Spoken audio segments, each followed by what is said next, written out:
जय जिनेंद्र, मैं हूं नीता जैन। आप देख रहे हैं श्रीफल जैन न्यूज का इवनिंग बुलेटिन। आज के इस बुलेटिन में नजर रहेगी दिन भर की प्रमुख खबरों पर। तो चलिए शुरुआत करते हैं आज के बुलेटिन की। इससे पहले आज का सुझाव, खुद को कमजोर समझना सबसे बड़ा पाप है। नाका मदार अजमेर में 11 साल पहले बंजर पड़ी जमीन पर आज शांतिनाथ तीर्थ क्षेत्र खड़ा है, जहां भगवान शांतिनाथ जी की 54 फुट ऊंची प्रतिमा और अन्य धार्मिक संरचना है। 2014 में इस क्षेत्र की आधारशिला रखी गई थी और तब से यहां निर्माण कार्य जारी है। सुनिए हमारे संपादक रेखा संजय की विनीत जैन से विशेष बातचीत। ये भूमि कितनी बड़ी है जहाँ पर ये मंदिर बन रहा है? 10,000 गज के आसपास है। 10,000 गज के आसपास है। तो ये किसने प्रोवाइड करी मंदिर भूमि? ये हमारे समाज के पहले अध्यक्ष थे, उनके परिवार ने दी थी। स्वर्गीय अभी तो उनकी डेथ हो गई, शांतिलाल जी। अच्छा, शांतिलाल जैन ढिलवारी, ज्ञानचंद जैन ढिलवारी और सुरेंद्र कुमार जैन ढिलवारी परिवार, ककरारी परिवार। अच्छा। इनके द्वारा ये दी गई थी भूमि। तो यहाँ पर पूरे जो इस तीर्थ ये भूमि सन 1993 में दी थी। 1993 में यहाँ पंचकल्याणक था, आगे वाले मंदिर का, चुंगी मंदिर का, उसमें ये उन्होंने डोनेट की थी महाराज जी को। अच्छा। आचार्य दर्शन सागर जी थे उस समय, यहाँ पंचकल्याणक कराया था उन्होंने। अच्छा। तो उन्होंने ये डोनेट की थी उस समय।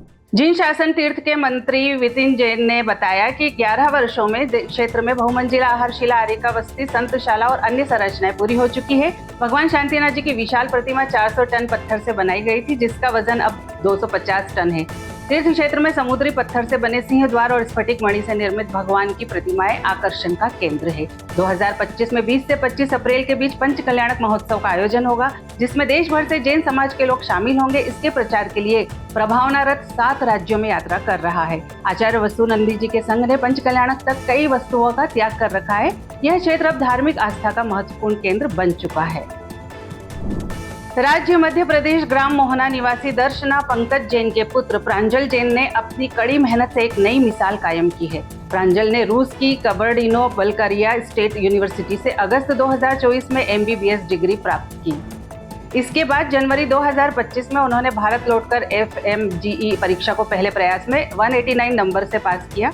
यह परीक्षा पास करने के बाद अब उन्हें भारत में प्रैक्टिस करने के लिए लाइसेंस मिल चुका है। चलिए सुनते हैं श्रीफल जैन न्यूज के उप संपादक प्रीतम लखवाल की प्रांजल जैन से विशेष बातचीत। क्या भारत और रूस के चिकित्सा क्षेत्र का जो सिलेबस है वो अलग अलग है या बिल्कुल सेम है? देखिए, जो बीमारियां पूरे विश्व में होती हैं उनकी पढ़ाई तो हर जगह की जाती है, और जो नॉर्मल जो सर्जरीज भी हम देखते हैं, जो तकलीफें, जो प्रॉब्लम्स इंडिया या पूरे विश्व में कॉमन है, वो तो सिखाई जाती है। पर जैसे वहाँ पर टेम्परेचर ठंडा होने के कारण मच्छर नहीं होते, तो जैसे मलेरिया, डेंगू, ये सब चीज़ों की वहाँ पर ज़्यादा डीप में पढ़ाई नहीं होती है। तो उसके लिए फिर हम यहाँ पे आके हमें एक्स्ट्रा पढ़ना पड़ता है, पर बाकी सब चीज़ें ऑलमोस्ट सेम ही होती है, वहाँ पे ज़्यादा डिफरेंस नहीं आता। आचार्य श्री प्रसन्न सागर जी महाराज ने अपनी साधना में एक कदम और बढ़ाते हुए सोनागिरी सिद्ध क्षेत्र पर नियम लिया है कि अब वह आहार उन्हीं से लेंगे जो श्रावक की 11 प्रतिमा में से पहली दर्शन प्रतिमा का पालन करेंगे।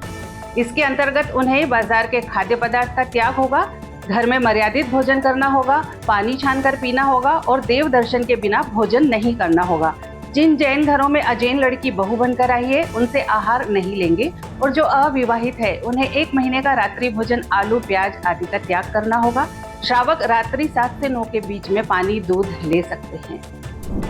इंदौर के इतवारिया बाजार स्थित कांच मंदिर में जैन समाज द्वारा भगवान आदिनाथ का निर्माण लाडू चढ़ाया गया। इस अवसर पर समाजजनों ने सामूहिक रूप से भगवान का अभिषेक पूजन भी किया। निर्वाण लाडू चढ़ाने वाले प्रमुख व्यक्तियों में विमल पहाड़िया, विजय कासलीवाल, प्रकाश जैन, अशोक जैन पेठेवाला, सरिता जैन, पिंकी नकुल पाटोदी, संगीता सेठी, राजकुमार जैन, ऋषभ पहाड़िया, विकास पूजा कासलीवाल और प्रीति जैन शामिल थे। मुरैना के ज्ञान सागर सेवा सदन बड़े जैन मंदिर में 7 दिवसीय श्री 1008 सिद्ध चक्र महामंडल विधान चल रहा है। 26 जनवरी को इस आयोजन की शुरुआत हुई थी। मंगलवार को भगवान आदिनाथ जी के मोक्ष कल्याणक पर निर्वाण लाडू अर्पित किए गए। विधान के दौरान भक्त विशेष परिधान में भक्ति और नृत्य करते हुए पूजन में शामिल हुए।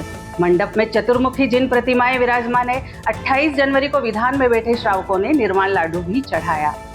1 फरवरी को महायज्ञ होगा और विधान समापन पर रथ यात्रा निकाली जाएगी जो बड़ा जैन मंदिर पहुंचेगी। वहां कलशाभिषेक होगा और उसके बाद वात्सल्य भोज का आयोजन किया जाएगा। आज के लिए फिलहाल इतना ही।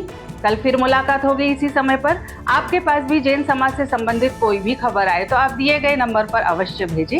साथ ही हमारे YouTube चैनल को लाइक करें, शेयर करें, सब्सक्राइब करें और बेल आइकन को जरूर दबाएं। जय जिनेंद्र।